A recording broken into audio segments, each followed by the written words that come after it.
नमस्कार। चलिए आज की चर्चा शुरू करते हैं। आज हम भारत के 4 ऐसे हालिया और महत्वपूर्ण कानूनी घटनाक्रमों पर नजर डालेंगे जो हमारे समाज में जीवन, पहचान और राष्ट्रीय एकता को लेकर जो बातचीत चल रही है उसे पूरी तरह से बदल रहे हैं।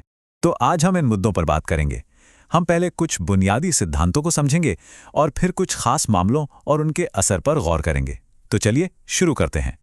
तो सबसे पहले एक बुनियादी बात समझ लेते हैं। देखिए, कानून कोई पत्थर की लकीर नहीं है। ये बदलता रहता है। और ये बदलता कैसे है? ये बदलता है कुछ खास लैंडमार्क केसेस के जरिए। ऐसे मामले जो हमारे अधिकारों को या तो और साफ करते हैं, या उन्हें चुनौती देते हैं, या फिर उन्हें एक नया मतलब ही दे देते हैं।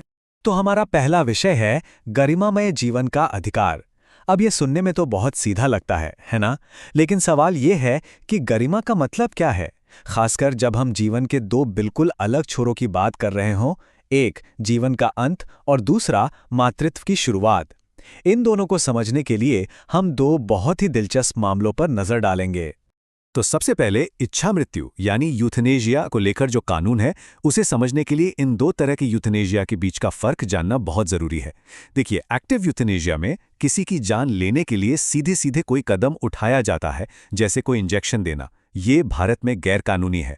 वहीं दूसरी तरफ पैसिव यूथनेशिया में जान बचाने वाले इलाज को रोक दिया जाता है या हटा लिया जाता है, जैसे वेंटिलेटर हटाना, और ये भारत में कानूनी है। तो असल में सारा फर्क इस बात पर है कि क्या कोई काम किया गया या काम नहीं किया गया।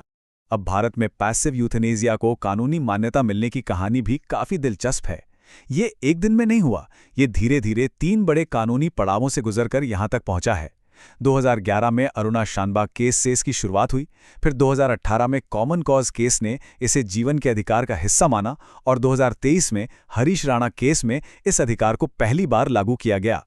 तो जो सबसे नया मामला है हरीश राणा केस, उसका सबसे जरूरी पहलू क्या था? अदालत ने इसमें एक बहुत बड़ी बात साफ की। उन्होंने कहा कि फीडिंग ट्यूब को हटाना भी पैसिव यूथनेशिया ही माना जाएगा। ये किसी को भूखा मारना नहीं है। अब ये फर्क क्यों जरूरी है? क्योंकि इससे ये तय हो गया कि आर्टिफिशियल न्यूट्रिशन यानी जो नली से खाना दिया जाता है वो भी एक तरह का मेडिकल ट्रीटमेंट है, और किसी भी दूसरे मेडिकल ट्रीटमेंट की तरह इसे भी वापस लिया जा सकता है।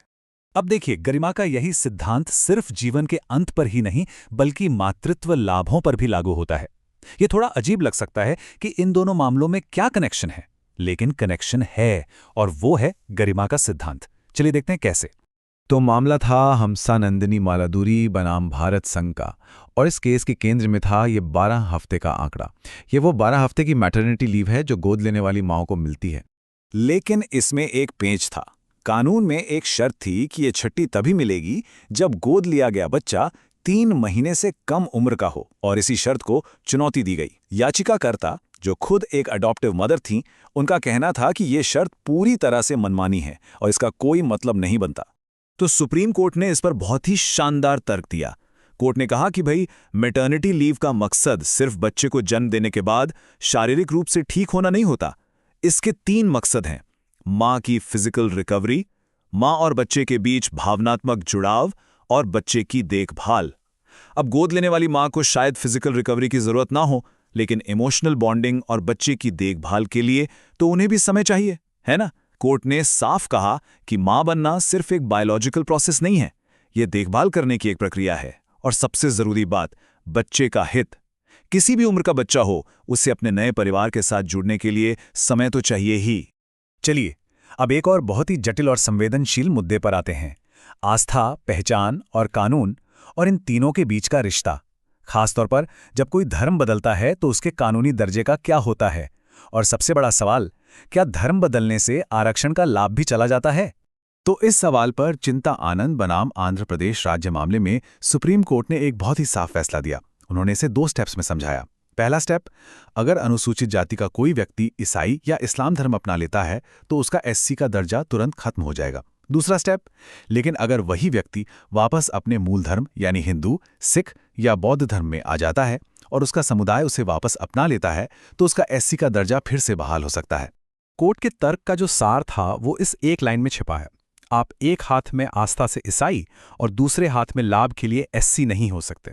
इसका सीधा सा मतलब ये है कि कोर्ट ने कहा कि जो आरक्षण जैसे कानूनी लाभ हैं वो उस सामाजिक और धार्मिक पहचान से जुड़े हैं जिसमें लोगों ने ऐतिहासिक रूप से भेदभाव झेला है। तो अगर कोई वो पहचान ही बदल दे तो उससे जुड़े लाभ भी खत्म हो जाएंगे। पहचान और कानून का ये जो मुद्दा है, ये हमें एक और बड़ी राष्ट्रीय बहस की तरफ ले जाता है, और वो है यूनिफॉर्म सिविल कोड यानी यूसीसी। और ये बहस हाल ही में और भी तेज हो गई है क्योंकि गुजरात उत्तराखंड के बाद यूसीसी लागू करने वाला दूसरा राज्य बन गया है। तो पहले ये समझ लेते हैं कि आखिर ये यूनिफॉर्म सिविल कोड है क्या। देखिए, अभी भारत में शादी, तलाक, विरासत, गोद लेना, इन सब मामलों के लिए अलग अलग धर्मों के अपने अपने पर्सनल लॉ हैं। यूसीसी का प्रस्ताव यह है कि इन सभी अलग अलग कानूनों की जगह हर नागरिक के लिए, चाहे वो किसी भी धर्म का हो, एक ही कॉमन कानून लाया जाए। अब यूसीसी को लेकर बहस बहुत पुरानी और बहुत गहरी है। जो लोग इसके पक्ष में हैं वो कहते हैं कि इससे लैंगिक समानता आएगी और कानून भी सरल हो जाएगा। वहीं जो लोग इसके खिलाफ हैं उनकी चिंता ये है कि इससे धार्मिक आज़ादी और भारत की सांस्कृतिक विविधता पर असर पड़ सकता है। वो ये भी कहते हैं कि संविधान में ये एक निर्देश है, कोई अनिवार्य नियम नहीं। अगर हम गुजरात के यूसीसी बिल की कुछ खास बातों पर नजर डालें तो इसमें कई बड़े बदलाव हैं, जैसे बहुविवाह पर पूरी तरह से रोक, तलाक और गुजारा भत्ते के लिए सबके लिए एक जैसे नियम, बेटों और बेटियों को संपत्ति में बराबर का हक, और शादी का रजिस्ट्रेशन भी अब 60 दिन के अंदर करवाना जरूरी होगा। एक और दिलचस्प बात यह है कि इसमें लिव इन रिलेशनशिप को भी रेगुलेट करने की बात है, जिसके लिए रजिस्ट्रेशन अनिवार्य होगा। तो इन सभी अलग अलग फैसलों और कानूनों को एक साथ देखने पर हमें क्या समझ आता है?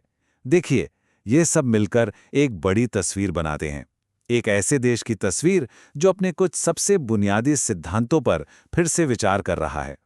व्यक्तिगत आज़ादी का क्या मतलब है, सामाजिक बराबरी कैसे आएगी और राष्ट्रीय एकता का असली रूप क्या है? इन सभी सवालों से हमारा देश आज जूझ रहा है। और यहीं पे मैं एक बड़ा सवाल छोड़कर जाना चाहता हूं। सवाल यह है कि जब कानून इतनी तेजी से बदल रहा हो तो कोई भी देश अपनी अनेकता और विविधता को बनाए रखते हुए एक रूपता की तलाश को कैसे संतुलित कर सकता है? ये एक ऐसा सवाल है जिस पर हम सबको सोचना होगा, क्योंकि ये कानूनी बहसें आने वाले समय में और भी तेज होने वाली हैं।